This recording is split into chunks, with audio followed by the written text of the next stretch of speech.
Number 7. The Vile Vortices.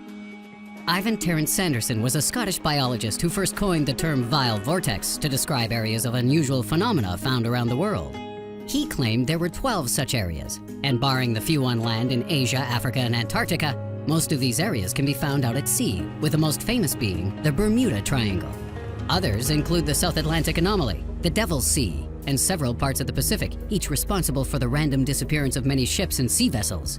Strangely, 5 of these areas lie on the same latitude south of the equator, and 5 more on one latitude to the north, with the other 2 located at the north and south poles. This has led some to blame some kind of electromagnetic force, or perhaps even the ley line phenomena.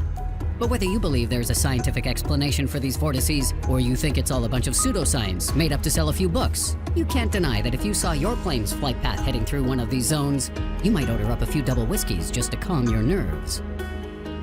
Number 6. The missing subs. Right now, the only people playing Hide the Sub is Jared from Subway and his cellmates. But in 1968, someone or something caused not 1, not 2, but 4 submarines to randomly disappear around the world. The first was INS Dakar, an Israeli sub which disappeared around January 25th and whose wreckage wasn't discovered until 1999. Next up was the French sub Minerve, which sank 2 days later on the 27th. The wreckage of this sub was never found, but curiously, both were operating within the Mediterranean Sea at the time. The Soviet K-129 was the next to go down on March 8th, and when the USS Scorpion went missing 3 months later in a possible revenge attack, it led to the speculation that secret submarine battles between these nations were in danger of heating up the Cold War. Subs from all sides were known to trail each other, and occasionally, an incident would take place. This seems to be confirmed by a conversation between Russian Admiral Peter Novojusev and U.S. Navy Captain Peter Hitchhouston in 1987, where Novojusev remarked, "Captain, you are young and inexperienced, but you will learn there were some matters that both nations have agreed to not discuss, and one of these is the reasons we lost K-129. At 5, underwater Stonehenge. Stonehenge is one of the most famous historical monuments in the world, but it is far from the only random arrangement of old-timey stones humanity has uncovered. We've seen similar sites across Europe, Asia, Africa, and America, but none of these were ever discovered underwater. In 2007, a sonar survey conducted at the bottom of Lake Michigan found a number of stones placed in a circle nearly 40 feet below sea level. Now, obviously, we're not suggesting cavemen frogmen did this, but when this area of Michigan was dry land thousands of years ago, it seems that the people of the time were pretty knowledgeable about extinct species, because carved on one of these 9,000-year-old stones was the image of a mastadon, the last of which died more than 10,000 years ago. Unless you count the robot mastodon the Black Power Ranger drives, which we don't. Number 4. Unexplained sea sounds. The National Oceanic and Atmospheric Administration constantly monitor for unique sounds emanating from the ocean. They pick up all sorts of strange and weird noises every day. Yet whilst most can be explained, the origin of some have never been determined. One such sound is this, the upsweep. Recorded in 1991, it can be heard throughout the Pacific Ocean. We know the coordinates of where it comes from, but we still don't know what causes it. Then there's the whistle. Also heard in the Pacific, but whose coordinates we cannot determine. The most mysterious is the bloop, which was so loud it was detected by 2 different monitoring stations over 5,000 kilometers apart. Some believe it was caused by a glacier falling into the ocean, but others are convinced it came from an as yet unidentified colossal ocean creature. Perhaps our next entry is responsible. Number 3. Leptocephalus gigantus. With a name like that, you know this thing isn't going to be small. Leptocephalus gigantus is an eel species of which only 2 have ever been observed, and on both occasions, they were undeveloped larvae. The first sighting was in 1930 off the coast of South Africa, when Danish scientist Anton Bruun captured a 6-foot specimen. He recognized it as the larvae of Leptocephalus, who are typically around 1/30th of the adult size, which means, if fully matured, it could have grown to over 180 feet. This discovery may go some way to explaining what the men of the Daedalus ship encountered in 1848.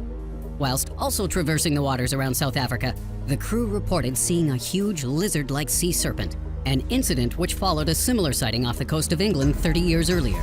Oh, and if any New Yorkers are sat here thinking, sucks to be English or South African right now, I got news for you, buddy.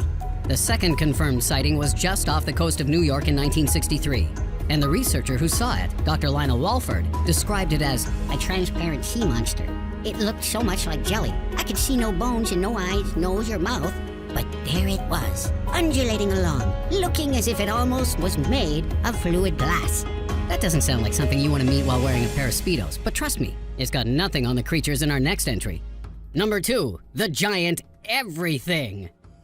There are countless examples of marine biologists estimating the size of an ocean-dwelling creature, only to encounter one far larger than anyone thought possible.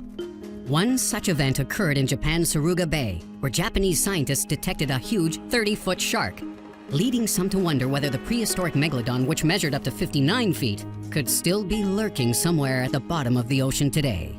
So we've got ourselves a mega shark. Now, where's our giant octopus? Oh, here you go!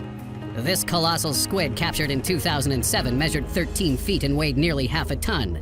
Not big enough. Okay, try this one on for size.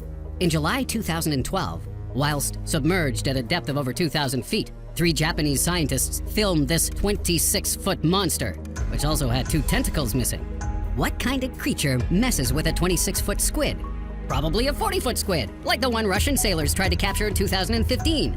But the real mystery doesn't concern the creatures we've already witnessed. It's those which we have yet to meet.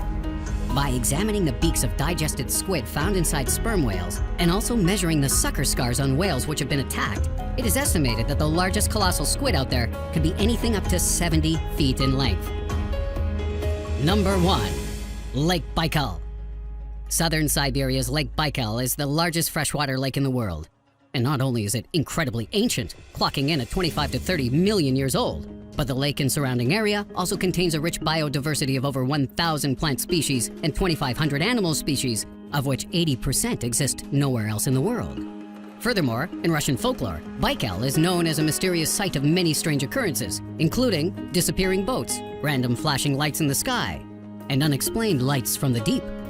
In 1977, 2 men named Alexandrov and Soliverstov traveled inside a submersible to a depth of 1,200 meters inside Lake Baikal. And after turning off their spotlights, they were suddenly bathed in an unusual glow. The lights lasted for 2 minutes before extinguishing, with nobody able to explain where they came from. And if that wasn't enough, there are many ancient petroglyphs found around the area from between the 3rd and 9th centuries BC, which depict strange lizard creatures with forked tongues and armor, along with mysterious human-like beings wearing what seem to be helmets. Add that to the fact that the as-yet unexplained magnetic anomaly which has been detected within tectonic plates beneath the lake, and that this anomaly has doubled in size over the last half-century, and you've got to wonder why Lake Baikal doesn't market itself as the world's #1 hotspot for paranormal tourism. I'd certainly pay it a visit. Would you?